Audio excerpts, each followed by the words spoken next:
Hello, and welcome to Let's Sip and Talk with Freema on this great Wednesday. Today we have Ricky Sapp. Excuse me, let me straighten this up. Today we have Ricky Sapp on with us. He is a former, I don't know, are they Raiders, the Bamberg people? I don't know, but we'll talk about that when he come on. I think they're Raiders. We had a little talk about that just now, but we're not going to get into that. It's not fair to talk about it while he's not on. But anyway, great Wednesday. Remember what I always say, be kind. You never know what the next person is going through. So hey, don't be that reason somebody, do something crazy because you wanted to say something mean. Don't do it. Compliment one another, love upon one another. And without further ado, let's bring on Ricky. Hello, how are you? Well, hello, how you doing? I'm doing good. I'm doing good. First and foremost, thank you so much for coming on. I appreciate you taking the time out of your busy schedule to come on Let's Sip and Talk with Freema and share your journey. You So, are for the truly ones welcome. that do not know you, Ricky, can you give us a little background of who you are? Well, my name is Ricky Sapp, and I'm from Bamberg, South Carolina. Go Red Raiders, by the way. And um, I went to Clemson University to play football in '06 to '09. Then I got drafted in 2010, played in the NFL for 5 years. The Eagles drafted me. And Okay. then after that, I got into some personal training, motivational speaking. I was a scrim coach at Clemson for the last 2 years, but now I do my motivational speaking for full time, and I just wrote a kids book. So that's a little bit, I guess, Oh, about me a wow. little bit. Well, Yeah, that's yeah, a little bit. awesome. So Yeah, let's start from the beginning. So yeah. I was right when I said Bamberg. I said Bamberg people, but it was the Raiders, Red Raiders, right? Yeah, you put some respect on our name now.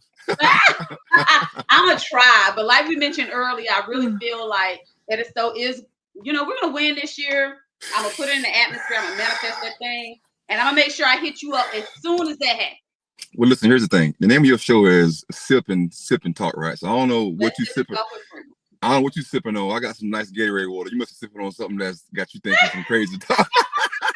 Because Either way, we gonna see. We gonna see. y'all ain't But beating no bad word. Ricky. So speaking of the Red Raiders, Uh-huh.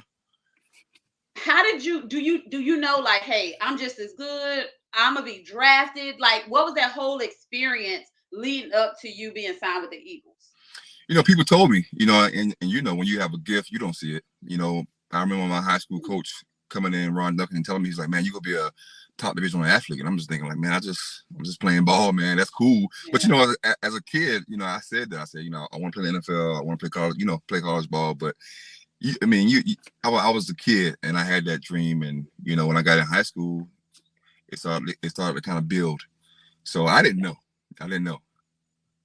And so for the ones, just real quick, when it comes to actually being someone that it has a potential or will make it in the NFL, it's more than just actually, the ball, and you got to be like show sportsmanship and everything. Is that right? Like, how do you do that?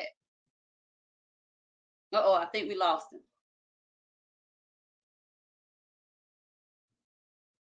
I don't know if you cut your camera off.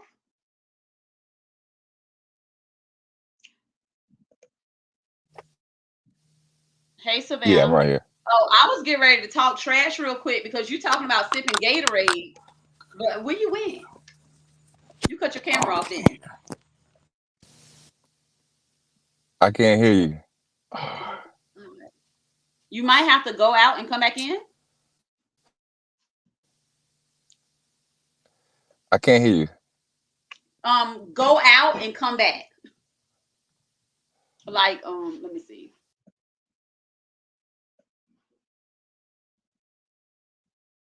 Yeah, so he figured it out. So we're gonna let him just get that squared away. I'm gonna try to move in one little area.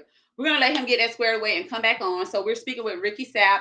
He's given us a journey that he was on in his NFL career. Like he said, he wrote a children's book, and now full time he does. There he goes. Oh, here we go. Back. Okay, you can hear me now. Yeah, I can hear you. So sorry Okay, about that. so Savannah said, "Hey." Hey, Savannah. Okay, so I was asking you. I know you have to be able to play ball and all that good stuff, but does that come along with other stuff like sportsmanship? You have to be a team player and all of that.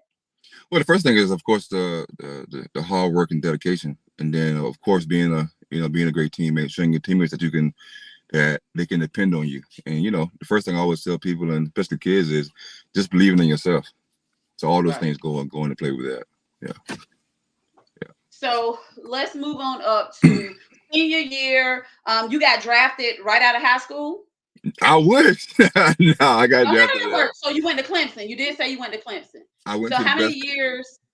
Clemson. I went to the best college in the world, Clemson University, and I was there from 06 to 09, and then I got drafted in the 2010 NFL draft. Yep. So quick question. Do they tell you like beforehand, hey, you're going to be drafted, get your family together, y'all make sure y'all watch? How does that work? Yeah, of course. I mean, you have a great idea of what round you go get drafted. Of course, if you like a top 10 pick for sure, then they call you and say, hey, we invite you to New York to bring your family. But you have an idea, before the draft, because teams scout you. I tell you this real quick. The Eagles drafted me, and one of the things that I think they did was, and this was good for kids, they came to Clemson and they asked the equipment manager. They was like, hey, what kind of guy is Ricky? What kind of guy is Ricky Sapp? We know he can play football. Yeah, so that's why I always tell kids, man, you got to be mindful of being on social media and posting things, and you got to be mindful of your character. So going into the draft, if you got a good chance of getting drafted. Yeah. That was some good feedback, because a lot of kids don't understand that social media will follow you. I'm telling you, your character is everything, especially if you want to do things like that. So they go back as far as they can to find out who you are. Oh yeah, because they invest in a lot of money. Do they get personal references as well? Yeah. So they go back. I think they went back all the way to. They didn't go to my high school, but I heard some stories where some guys know they go back to their high school and ask their high school teachers and all that. What kind of kid was he? Because you're thinking this is $1 million that they're investing in you. So character is key. Character is key. So I always tell kids that, man, be mindful of what you do, because what you are doing now is what you will do when you older. Absolutely. Yeah. Absolutely. So did you remain humble during this entire experience of playing with the Eagles, being drafted? Like, how was that for you? What changed aside from, the fame or being drafted with the Eagles? What else changed mentally? I was always, I think, humble. Now, confident, maybe. I was definitely always confident. And I'll say I was. I was always confident, but I will say I was a little cocky in high school. Maybe a little cocky in college as well. But for the most part, I was always just down to earth, humble, and just thankful. So the mentality definitely changed. Of going from high school to college to the NFL. It's I'm a kid now. I'm playing college with big kids. That's good. Right. NFL is grown man. Now this is a job. How are you going to prepare for this every day?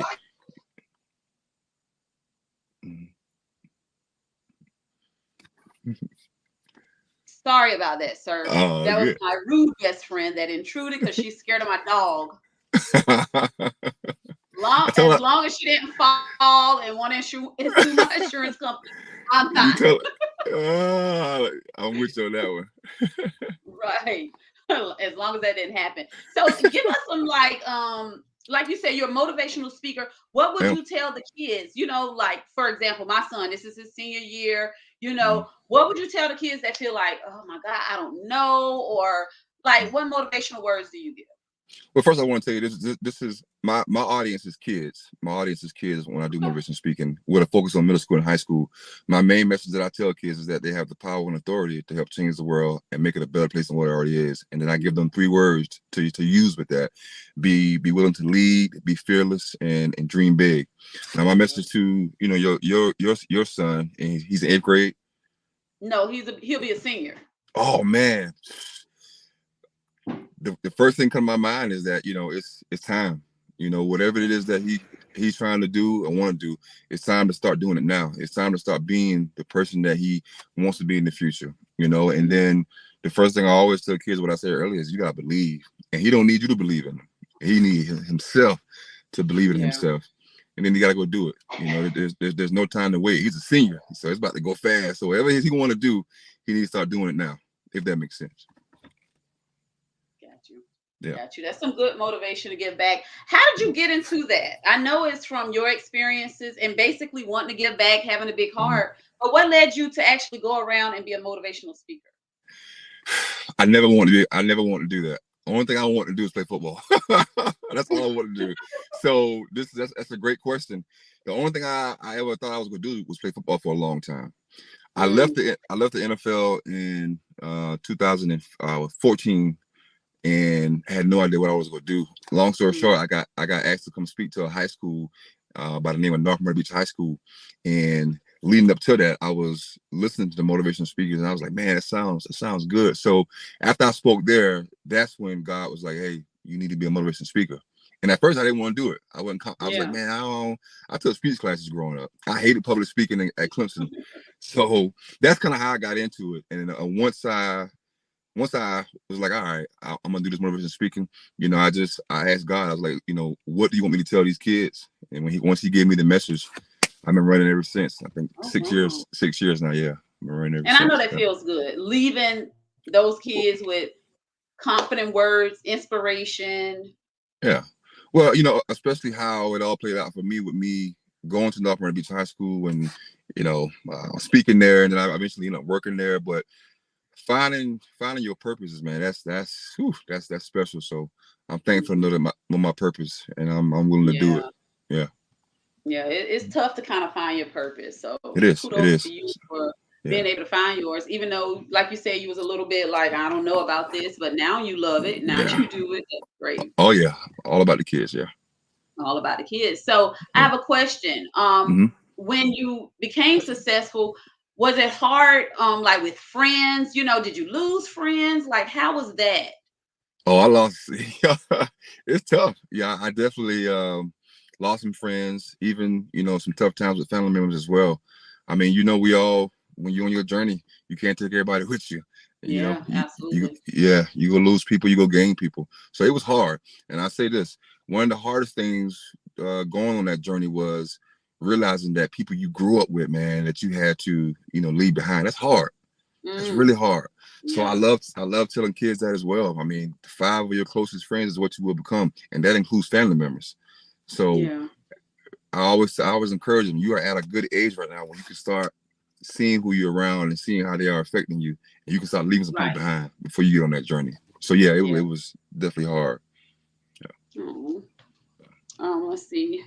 Melvin said hello. Hello, Melvin. Thank y'all so much for tuning in. Make sure if you have questions, make sure you put it out there. So about this children's book, how did you get into Yeah. that? Well, another long story short, as I got into motivation speaking, the one thing that they kept saying is, well, you should write a book. The one thing about motivation speakers is when they come to have a book. And I'm like, man, Yeah. I'm not writing no book. So eventually I started thinking, I was like, man, I should write a kid's book. And of course, my motto for my foundation is dream big, live big. Hmm. And I was a little kid. I had a big dream that I wanted to play in the NFL. So the name of my book is Dream Big, and it talks about how I got into playing football, how I went through the process of getting in trouble in middle school, getting kicked out of middle school, playing football in high school, going to Clemson, making to the NFL, and being the first in my family to graduate Yeah. college, and being the first out of Bamber to be in the NFL. So my book is for kids from first to fifth grade, and it's out right now on Amazon and on my website. You can get it. It's called Okay. Dream Big. Yeah. Yeah. And then how does someone reach out to you if they did want you to come speak, for an engagement, a school, or what have you? What is your contact information? You can go to my website, www.therickysapfoundation.com, and you can just press book me, and that's how you can get in contact with me. And I'm on all Okay. social media platforms as well. Okay. And how well, I guess they will go to your social media. Like if they wanted to donate to your foundation or anything, they can find all the information there. My website, yep. My website, you can go Website. there. Yep, everything is right there at my website. Yep. Okay. Okay. Yep. Now, Yep. is there anything that you want to put out there in the universe that we did not discuss? Well, I'm glad you said that. I want to tell adults, us, that it takes a village to raise kids, and right Mhm. now the village is empty, and the kids are begging for our attention. Mhm. And Mhm. this is what I would tell adults. We need to first huddle up together as adults, and we got to figure out what we want to do. Yeah. And then we need to get back to this village, and we need to get these kids prepared to take over, so they can make the changes that we didn't make. We made great changes, we did, but we got to prepare the generation behind us. So we got to get back to the village, man, and focus on these kids. Yeah, I agree take the 100%. village. I don't think a lot of people put in perspective that this is our future, you know. So we have to mold them. We have to help them because hey, we're gonna be old one day, you know. Like, well, here's the thing: when I say let's huddle up, if we need to figure out what we're doing, because we got so much hatred, pointing the finger. If we're gonna say, all right, we're gonna continue to show hatred and show bullying and show entitlement, because kids not born with that. They got it from somewhere, and they got it from adults. They got it from adults. So when I say huddle up, let's huddle up and figure out what we're gonna do. Are we gonna continue to show them entitlement, bullying? Well, that's fine, but let's at least get on the same page. But in my opinion, we need to understand that they see everything we do and then they do it. So let's come together and let's say, look, we want this world to become the best world it can be, and we can do that by showing our kids what it looks like to love, to not bully, to not feel entitlement, and we can do that as adults if we are willing to come back to the village. I agree 100%. That's I'm willing to huddle. I'm willing to try to make this thing happen. I don't care if we start in Bamberg County, but all right, we can try to make this thing a go. I'm all for it. I respect that. Yes. Yeah. Okay, well, Ricky, I definitely enjoyed this. Like I said, I wasn't going to keep you long because I know you have a very busy schedule. I just want to again appreciate you coming on, taking the time out, and just sharing your journey with us and leaving us with those inspirational words. So I definitely appreciate it. Again, is there anything else you want to say? And before that, make sure you give your website one more time. www.therickysappfoundation.com. Yep. Right. There's anything else? That's all? That's good.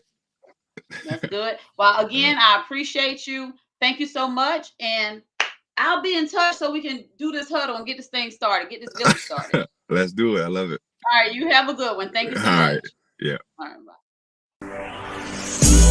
Bye.